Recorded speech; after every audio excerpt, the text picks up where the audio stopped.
ግን በተግባር ምን ለማድረግ እያሰብክ ነው? ይሄን ለመነጋገር መሰለኝ ያሳለው አይደል? ልዑል ምን ነው ቢሮ ተሳስተን የመጣው ወይስ የድሮ ቢሮ ናፍቆ? አሊያም እዚህ መተህ ልታዘኝ ፈልገን? በቅርቡ እየተካሄዱ ያሉ ስብሰባዎች ላይ እየተገኘህ አይደለም። ድርጅቱ ምን አይነት ደረጃ ላይ እንዳለ እንኳን የምታውቀው ነገር የለም። ኃላፊነት የሚሰማው ሰው እንደዚህ ነው የሚሰራው? አንተ ይሄ አባቴ ቢሮ መሆኑን ረስተው ነው? አንተ ማን ስለሆንክ ነው የምታዘኝ? የበኩር ልጅ እኮ ነኝ። ያለፈውን በይቅርታ አልፈነዋል። ይሄን ልጅነትህን ግን አንተ ልትተው አልቻልክም። ድርጅቱ እየተጎዳ ነው ያለው። አንተ ግን አሁንም ግድ የለሽ ነህ። ይህንን በፍጹም ላልፍ አልችልም። ለዚህ ነው እዚህ የመጣሁት። ቆይ አንተ ማን ስለሆንክ ነው? ምን ስለሆንክ ነው የምታዘኝ? አባቴ ቀጠሩኝ። ወዘኑ አለቃ፣ አሁን ምንም የሚያሳስበን ነገር የለም። የአቶ አለሙን ቤተሰብም ምስቀልቅሉን አውጥቼዋለሁ። አሁን የሚቀረን የድርሻችንን ከማሰው ላይ ተካፍሎ መለየት ብቻ ነው።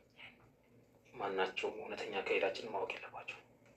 አንዳችም እንኳን የጥርጣሬ ጭላንጭል ማግኘት የለባቸው። በፍጹም ጌታዬ፣ ማንም ሰው እውነቱን አያውቅም። ሁሉም ሰው ባዘጋጀውለት የውሸት ድል ውስጥ ታስሯል። እኔ የፈጠርኩላቸውን የውሸት ቅዠት ነው የሚሰሙት።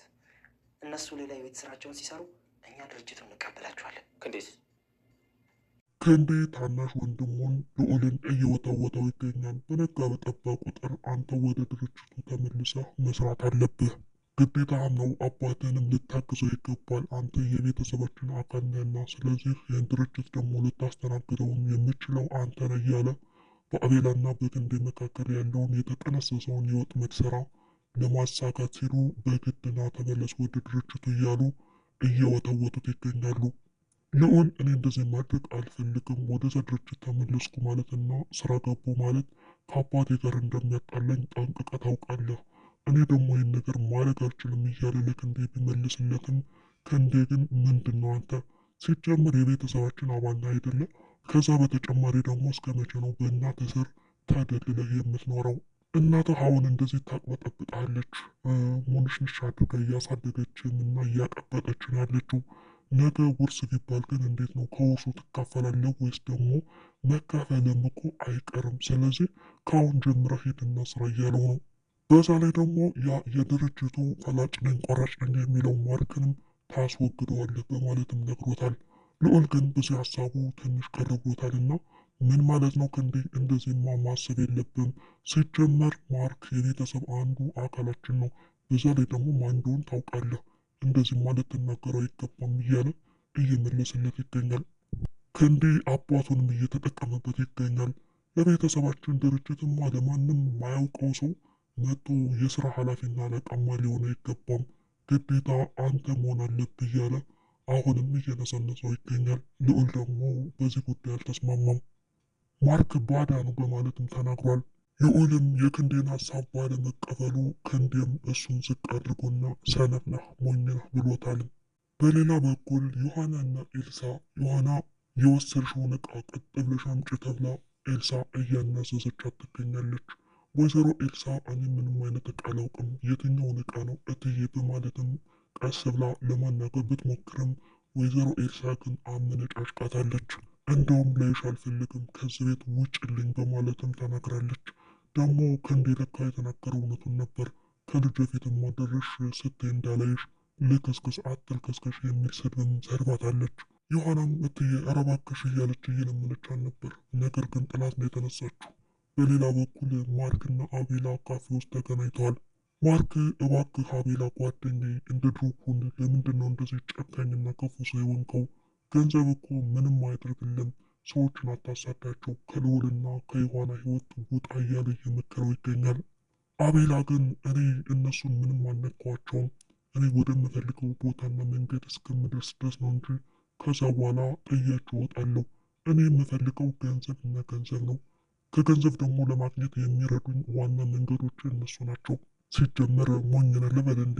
አሁን ራሱ ከዚህ ካፌ ውስጥ ቁጭ ብዬ የማወራ አንተን ገንዘብ ለማምጣትና እንዴት ገንዘብ ለማግኘት ስል ነው እንጂ አላዋራም ነበር የሚል መልእክት እያስተላለፈ ይገኛል። ማርክም እባክህ ክፉ ሰው አትሆን እያለው ነው። እኔ ክፉ ሰው አይደለሁም፣ ግን ደግሞ የራሴን ድርሻና ድርሻ መውሰድ እፈልጋለሁ፣ ማንም ሊነካብኝ አይገባም ይላል። ማርክም ምን አይነት ድርሻ ነው አንተ ድርሻ? የትኛው ገንዘብ ነው ብሎም ጠይቆት ነበር። አንተ ራሱ የደረስክበት ደረጃ አለ። እኔም እንደ ማንኛውም ሰው ገንዘብን ከአቅሜ በላይና ከምንም በላይ እወዳለሁ። ሲጀመር በዛ ዓለም ላይ ገንዘብ ከሌለህ ምንም ነህ። ማርክ ግን ገንዘብ ጊዜያዊ ደስታ ነው፣ እባክህ ወደ ራስህ ተመለስ እያለ ቢመክረውም አቤላ ግን ሰላምም ሆነ ምንም ያለ ገንዘብ ባዶ ነው። በአሁኑ ላይ ዋጋ ቢስ ናቸው እነዚህ ነገሮች። እኔ ግዴታ ገንዘብ ያስፈልገኛል። ለገንዘብ ስል ደግሞ ምንም የማላደርገውና የማላደርገው ነገር የለም እያለ አስጠንቅቆና ለየት ባለመልኩ እየተናገረው ይገኛል። ማርክ በንግግሩ በጣም ግራ ተጋብቶና ተደምሞም ይገኛል።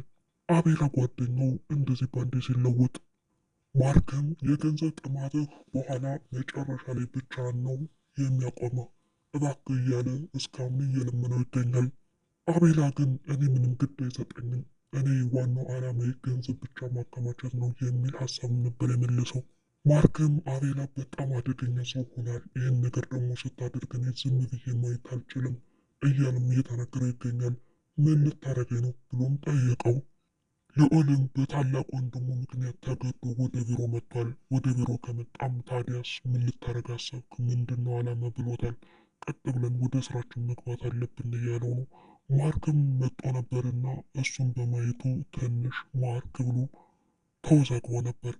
ማርክም ኃላፊነት የሚሰማ ሰው አትመስልም፣ በቅርቡ የሚካሄዱትን ስብሰባዎች እየተገኘ አይደለም ብሎም ጠየቀው። ክንዱ ግን አንተ ማነህና ነው? ይህ እኮ የአባቴ ቢሮ ነው እያለም እየተመጻደቀ ይገኛል። ማርክም እኔ አባቴ የቀጠረኝን ድርጅት እንድንከባከብና ስራዬን በአግባቡ እንድሰራ ነው እንጂ ያንተን የህፃንነት ጨዋታና ስራ እንዳይና እንድጠብቅ አይደለም፣ ትልቅ ሰው ሁን እያለም እየመከረው ይገኛል። ቆጣ ብሎም ነበር የተናገረውና ክንዱም ያዙኝ ልቀቁኝ እያለ ይገኛል። በሌላ በኩል አቤላና ቲና ተገናኝተው ነበር መንገድ ላይ። አቤላ ለምንድን ነው ቤቱን ለቀሽ ወጣሽው ያለ ፈቃድ ብሎ ይጮህባታል። ቲናም አንተ ማለት እኮ ካድ ነህ፣ የተስማማው ነው እኮ ለአንድ ቀን ነው እንጂ እስከ መጨረሻው አይደለም። ደግሞ ከቤቴ ታስሬ እንደሆነ ነው እንደፈለግከው እንደፈለግኩ መንቀሳቀስ እችላለሁ። ሲጀምር አንቺ እንደምትወጂኝና እንደምታፈቅሪኝ አውቃለሁ፣ ያንን ደግሞ ምንም ነሽ ብሎም ያናግራታል። ቲናም አንተ በጣም ካድ ነህ፣ ለጓደኞች ያልታመንክ ለእኔም አትታመንም፣ እንደዚህ ከመሆንስ ምንም ቢሆን የተሻለ ነው ብላ ሀሳቧን ሰጣለች። እኔ እኮ አሁን ገንዘብ የምናገኝበትን ዋና ዋና መንገዶችን እየፈለግኩ ነው፣ ግን አሁን ከልዑል ሳይሆን የምፈልገው ገንዘቡን ከአቶ አለሙ ነው። ስለዚህ ደግሞ በዚህ ጉዳይ ልትረጅኝ ይገባል፣ እኔም ሰላም ነው የምፈልገው እያለ በድጋሚ አብረው እንድትሰራ እያደረገና እያስማማ ይገኛል። ቲና ምን ታደርጋለች? ትቀጥላለች ወይስ ደግሞ ከአቤላ ትወጣለች? በሌላ በኩል ልዑል እናቱ መታ ነበርና ወደ ቤት እማዬ እንዴት መጣሽ እያለም እየጠየቃት ይገኛል። ልጅ እኮ ነህ መምጣት አልችልም እንዴ? እንደውም ምሳ አብረን ነው መብላት የምንችለው ማለችው። ስራው እንዴት እየሄደል ነው?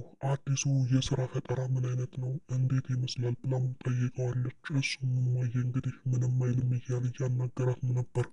ስለ ዮሐናም አንስታ ከዚህ በኋላ ግን ድርሽ እንዳትል ከአንተ አጠገብ የሚል ታላቅ ትዕዛዝም ተሰጥቶታል። ልዑል እንግዲህ በብዙ ነገሮች እየተፈተነ ይገኛል።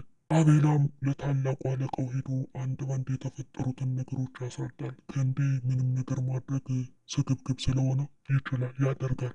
ነገሮቹ ቀላል እየሆኑ ነው። ወደ ሁለተኛው ምዕራፍም ለመሸጋገር ዝግጁ ነን እያለ ለድብቁ አለቃው እየነገረው ይገኛል። ማርክም የድርጅቱ ዋና ዳይሬክተር የሆነው ክንዴ መጥቶ ይጨቀጭቀዋል። በስራውም እየመጣ ጣልቃ ገብነቱን ያሳያል። ክንዴም መጥቶ ይፎክርበታል። አንተ ማነህ? ምንድነህ? ከአባቴ ቢሮ የምታስወጠኝ እያለ እየዛተበት ነው። ማርክም በተረጋጋ ሁኔታ ለማናገር ሞክሯል። ነገር ግን ክንዴ እሳት ጎርሶ ነው የመጣው። ተረጋጋና እናውራ፣ ጣልቃ አትግባ። አባት ለጊዜው ድርጅቱን ኃላፊነት የሰጠኝ ለእኔ ነው። አንተ ደግሞ ስራዬን እንዳልሰራ እያደረግከኝ ነው። ስለዚህ ተረጋጋና ወደ ራስ ተመለስ። ድርጅቱንም እየጎዳው ነው ቢለው አይሰማም። አሁንም እኔ ማነኝ እያለ በደቂቃዎች ሁሉ ማን እንደሆነ ማስታወስ ይጀምራል። በንግግር አልግባቡ ሲሉም ማርክ ፖሊስ ይጠራና ከድርጅቱ እንዲወጣ ያደርገዋል። ክንዴም እይዛተ ወጣ።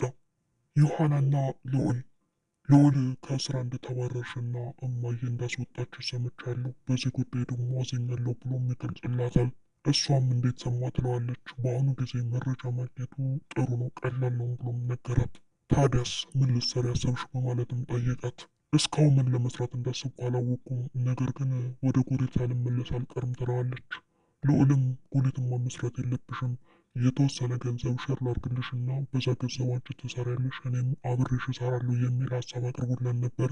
ዮሐና ግን ልትስማማ አልቻለችም። ይህ ነገር በፍቅራችን ላይ ጣልቃ ገብነትና ሌላ ነገሮች ስለሚያመጣብኝ አልቀበልም ብላ ሀሳቡን ሰርዘዋለች። ጥገኛ መሆን አልፈልግም የሚል ሀሳብ ነው የሰጠችው። ባይሆን ገንዘቡን ለራስ ያዘው ብላ መክረዋለች። በሌላ በኩል አቤላና በእምነት እንግዲህ ከአቤላ ፎንቃ ያሳት ይመስላል። በድብቅም እየሄደች እያገኘችውና እያወራችው ትገኛለች። አቤላ ግን መንገዶችን እያመቻቸ ነው። በዚህ ደረቅ ሌሊት መምጣት አልነበረብሽም እያለ ይነግራታል። በእምነት ግን አንተ ፈልጌን ያደረግኩት ብቻ ነው ስትጎዳ ማየት አልፈልግም ትለዋለች። እሷ ምን አይነት ጨካኝና አረመኔ እንደሆነም እስካሁን አላወቀችም። በእምነትም በጣም ከፍተኛ ገንዘብ ለአቤላ ሰጥተዋለች። እንዲሁም እያሳመናት ነበር። ከአባትሽ ቢሮ በጣም ኃይለኛና አለ የተባለ መረጃ አለ፣ እሱን ደግሞ እንድታመጭልኝ እያለ እያባበላት ይገኛል። ያ ፋይል በእርግጥ አንቺን አይጎዳሽም፣ አባትሽንም አይጎዳሽም፣ ለእኔ ግን በጣም ጠቃሚ ነው እያለ የፍቅር ቃላቶችን እየተጠቀመ በእምነትም እየተጠቀመባት ይገኛል። በሌላ በኩል ማርክና የስራ ባልደረባችሁ ተመካክረው ስለ አቤላ ጉዳይ እያጣሩ ነው። አቤላ ስለ አዲሱ እቅዱ ምንድን ነው ወይ ምን ስለማድረግ እያሰበ ነው የሚል ጥያቄ ቴናን ጠይቀዋታል። ቴና እኔ ምንም የማውቀው ነገር የለኝም፣ ነገር ግን አዲስ እቅድ አለኝ እያለ ነበር። እሱን እቅድ ለማወቅ ደግሞ የተቻለኝን ነገር አድርጋለሁም ብለዋለች። ማርክም ራሽን አደጋ ላይ እንዳትጥይሽ እያለ እየመከራት ነው። ለህግም ወይም ለፖሊስ እናመልክት እያሉ እየተማከሩም ነው። ማርክም ወደ ቢሮ ከተመለሰ በኋላ የክንዴን ስራና ገንዘቦችን እንዲሁም አንዳንድ አካውንቶችን እየፈተሸ ይገኛል። ክንዴ ጠለቅ ያለ ገንዘቦችን ባልታወቀ ሀሰተኛ መረጃዎችና ሰዎች እያወጣና እያስገባ ይገኛል። የዚህ መነሻና ምንጩ የት እንደሆነ ለማጣራት እየሞከሩ ይገኛሉ። የስራ ባልደረባ የሆነችው ልጅም እንግዲህ በዚህ ጉዳይ እኔ ዝግጁ ነኝ፣ በዚህ ድርጅትም መጠነኛ ነገር እችላለሁ፣ የምችለው ሁሉ አደርጋለሁ እያለችው ነው። ለህግ ማሳወቅ አለብን ለጠበቃ እየተባባሉ እየተማከሩ ይገኛሉ። ማርክም አንቺ ታማኝና ጠንካራ ሰራተኛ ነሽ ብሏታል። ክንዴም ወደ ወንድም ወደ ቤት መጥቶ እሳት ጎርሶ ነበርና ያ ሰራተኛ እኮ አባረረኝ ከአባቴ ቢሮ እያለ ነገሩን ያቀጣጥለዋል። ልዑልም እንዴ ማርክ እኮ እንደዚህ አይነት ሰው አይደለም፣ አባታችን በጣም ነው የሚያምነው እያለም ደጋግፎታል። ከመሬት ተነስቶማ እንደዚህ አይነት ውሳኔ ሊወስን አይችልም፣ የሆነ የተሳሳተ ነገር አለ በማለትም መልሶለታል። ማርክም ከስራ ባልደረባው ጋር ከክንዴ ጀርባ ያለውን ነገር ለማጣራት እየሞከረ ነው።